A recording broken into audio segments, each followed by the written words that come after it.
எல்லோருக்கும் வணக்கம். இன்றைக்கு பிறந்தநாள் மற்றும் திருமண நாள் காண இருக்கின்ற அனைவருக்குமே என்னுடைய வாழ்த்துகள். உங்களுடைய வாழ்க்கையில் நீங்கள் அனைத்து நலங்களும் வளங்களும் கிடைக்கப்பெற்று நீடூழி வாழணும்னு சொல்லிட்டு நான் இறைவன் கிட்ட பிரார்த்திக்கிறேன். இந்த காணொளியை காண்கின்ற அனைவருக்குமே இந்த நாள் இனிய நாளாக அமையட்டும். இப்போ அந்த வேர்க்கடலையும் கொத்தவரங்காயும் வச்சு ஒரு சுவையான குழம்பு செஞ்சு காமிக்க போகிறேன். வேர்க்கடலையும் கொத்தவரங்காயும் வச்சு சுவையான குழம்பா அப்படின்னா நான் சின்ன வயசில் சாப்பிட்ருக்கேன். நான் பெங்களூரில் வளர்ந்தேன் இல்லையா, அங்கே பார்த்திங்கன்னா எங்கள் வீட்டுக்கு பக்கத்தில் ஒரு அம்மா இருந்தாங்க. அவங்க செஞ்சு கொடுத்தாங்க. அது அப்படியே எனக்கு பசுமரத்தாணி போல் பதிஞ்சிருக்கு. எங்கள் அம்மா கூட அடிக்கடி எனக்கு செஞ்சு தருவாங்க. அந்த வேர்க்கடலை கொத்தவரங்காய் குழம்பு சாப்பிட போகிறேன். இந்த வேர்க்கடலையும் கொத்தவரங்காயும் பார்த்திங்கன்னா நல்ல காம்பினேஷன்.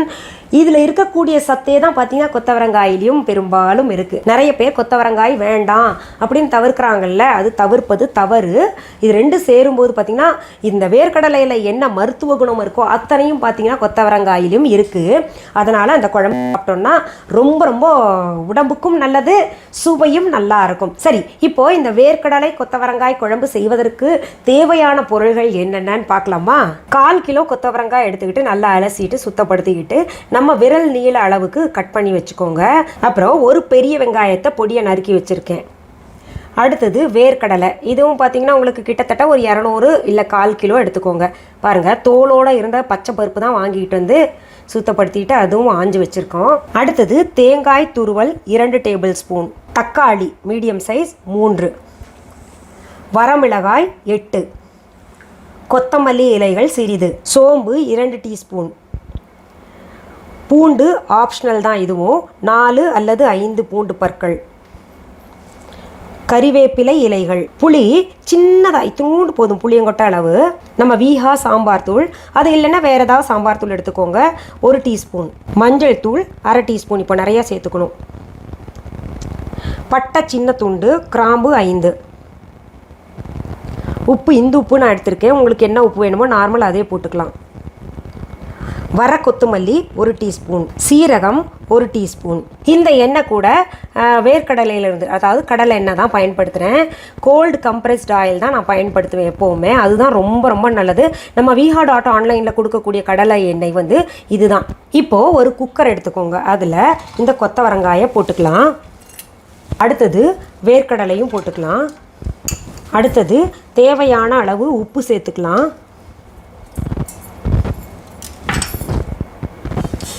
அடுத்தது தேவையான அளவு தண்ணி சேர்த்துக்கலாம். இப்போது இந்த பச்சை வேர்க்கடலை கிடைக்காதவங்க என்ன பண்ணுங்கள், காஞ்ச வேர்க்கடலையை மொதல் நாளே ஊற வச்சுருங்க. அப்புறம் காலையில் இந்த மாதிரி பயன்படுத்திக்கோங்க. இப்போது குக்கரை மூடி போட்டு மூடிட்டு ஒரு 2 விசில் நான் எடுத்துக்கிறேன். உங்கள் குக்கரை பொறுத்தாங்க இருக்குது. நீங்கள் எவ்வளோ விசில் வேணுமோ, நல்லா வேகலைன்னா இன்னும் விசில் கூட விட்டுக்கோங்க. அடுத்தது ஒரு வாணலியை அடுப்பில் வச்சுக்கோங்க. அதில் கொஞ்சம் எண்ணெய் ஊற்றலாம். ஒரு 2 டீஸ்பூன் போல் எண்ணெய் ஊற்றிக்கோங்க.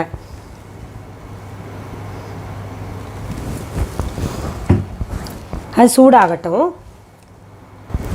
இதில் பூண்டு பற்கள், இது ஆப்ஷனல் தான், நான் சொல்லியிருக்கேன். பூண்டு பற்கள் சேர்த்துட்டு கொஞ்சம் வதக்கலாம். அப்புறம் வர கொத்தமல்லி சேர்த்துக்கலாம், பட்டை கிராம்பு சேர்த்துக்கலாம், அடுத்தது சோம்பு சேர்த்துக்கலாம், அடுத்தது சீரகமும் சேர்த்துக்கலாம், அடுத்தது வரமிளகா. எல்லாத்தையும் சேர்த்து பச்சை வாசனை போகிற வரைக்கும் நல்லா வதக்கிடலாம். இது வதக்கும் போதே பார்த்திங்கன்னா அட்டகாசமான ஒரு வாசனை வரும். அடுத்தது நம்ம தக்காளி சேர்த்துக்கலாம்.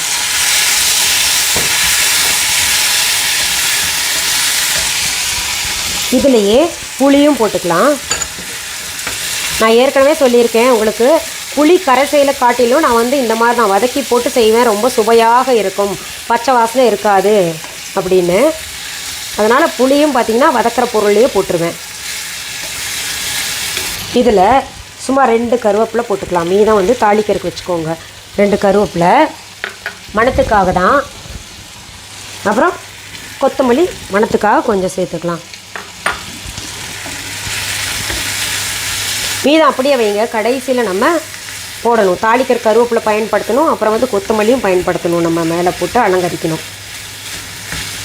பாருங்கள், இந்த தக்காளி போட்டதில் கொஞ்சம் சுருங்கி இருக்கு இல்லையா, தோலெல்லாம் பிரிஞ்சு வந்திருக்கு. இந்த வாசனை பாருங்கள், வீட்டையே தூக்கும். நீங்கள் செய்யும்போது என்ன செய்கிறீங்கன்னு எல்லாம் நிற்பாங்க கிச்சனில். அவ்வளவு நல்லா இருக்குது வதக்கும் போதே. அடுத்தது நம்ம தேங்காய் போட்டுக்கலாம். தேங்காய் துருவல் இருக்கு இல்லையா, அதை சேர்த்துக்கலாம். இது போட்டு ரொம்ப நேரம் நம்ம அடுப்பில் வைக்கக்கூடாது. தேங்காய் துருவல் போட்டு அது கெட்ட கொழுப்பாக மாறும் இல்லையா, நான் ஏற்கனவே சொல்லியிருக்கேன் பல பதிவுகளில். இது சும்மா கொஞ்சம் செகண்ட்ஸ் வந்து அதை போட்டு வதக்கணும். ஏன்னா நம்ம இந்த குழம்பு வெளியில் வச்சா கூட கெடாமல் இருக்கணும், அதனால் தேங்காயை கொஞ்சம் வதக்கணும், அவ்வளோதான். இப்போது அடுப்புலேருந்து இந்த வாணலியை இறக்கிட்டு நான் ஆற விட்டுட்டு மிக்ஸி ஜாரில் போட்டு கொஞ்சம் தண்ணி ஊற்றிட்டு நல்லா மை போல் அரைச்சிக்கிறேன். இப்போ பாருங்கள், குக்கரில் நான் 2 விசில் வர்ற வரைக்கும் வச்சுருந்தேன் இல்லையா, நல்லா பக்குவமாக வெந்திருக்கு. காயும் வெந்துருச்சு, இந்த நிலக்கடலையும் முழுசாக இருக்குது. அப்படியே இந்த குழஞ்சி போகாமல் சரியாக இருக்குது. இதில் இருக்கக்கூடிய தண்ணியை வந்து நீங்கள் வீணாக்காதீங்க.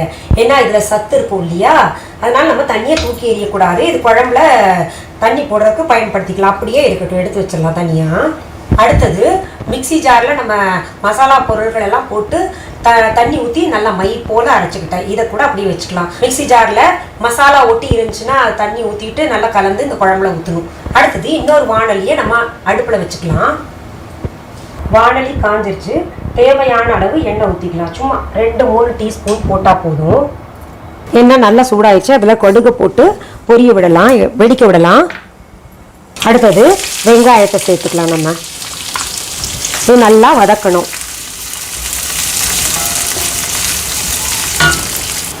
இப்போ பாருங்கள், வெங்காயம் வதங்கிருச்சு. இப்போ கறிவேப்பிலை சேர்த்துக்கலாம்.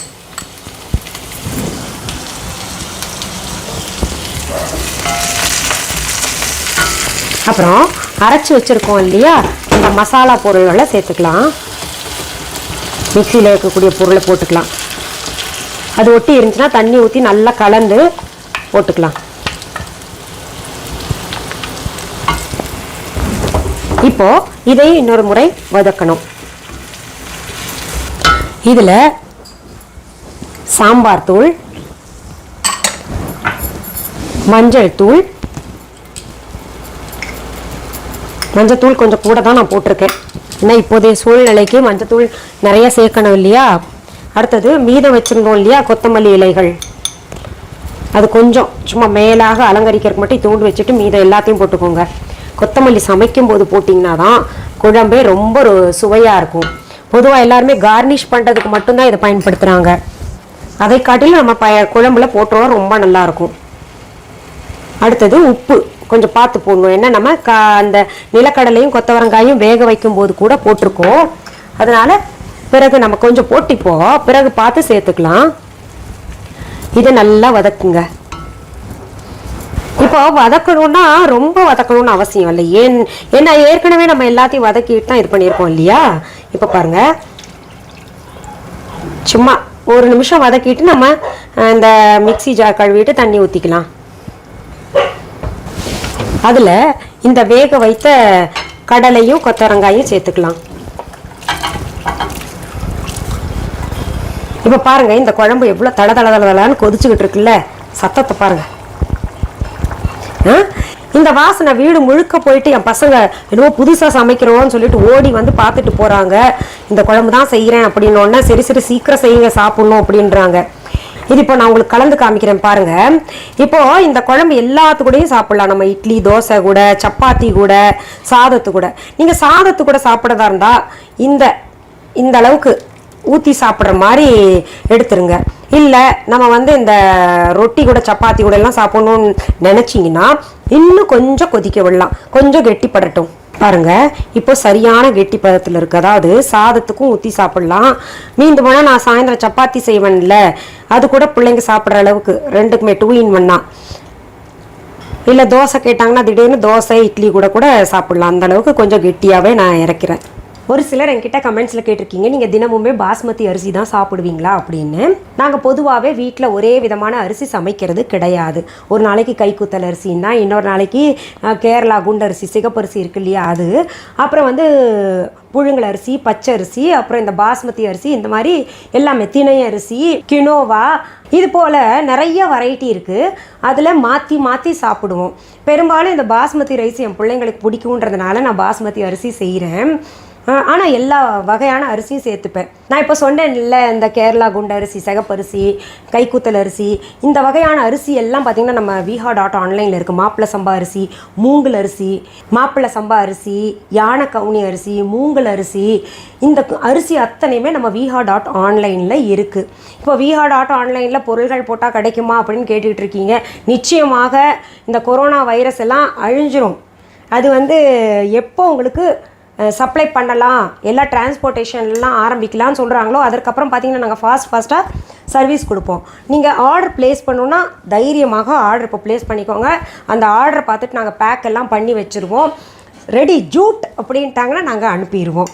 இப்போ இது நான் சாப்பிட்டு பார்க்குறேன். உண்மையாலுமே என் பிள்ளைங்க சொன்ன மாதிரி வழக்கத்தை காட்டிலும் இன்றைக்கி ரொம்ப நல்ல மணமாக நல்லா இருக்குது.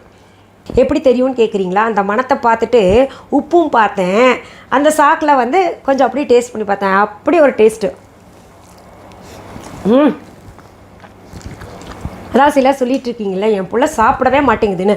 இது போல் செஞ்சு கொடுங்க. நீங்கள் அவங்க சாப்பிடாமல் இருக்கிறதா அவங்கள தொந்தரவு பண்ணிக்கிட்டே இருப்பாங்க, செஞ்சு கொடுன்னு.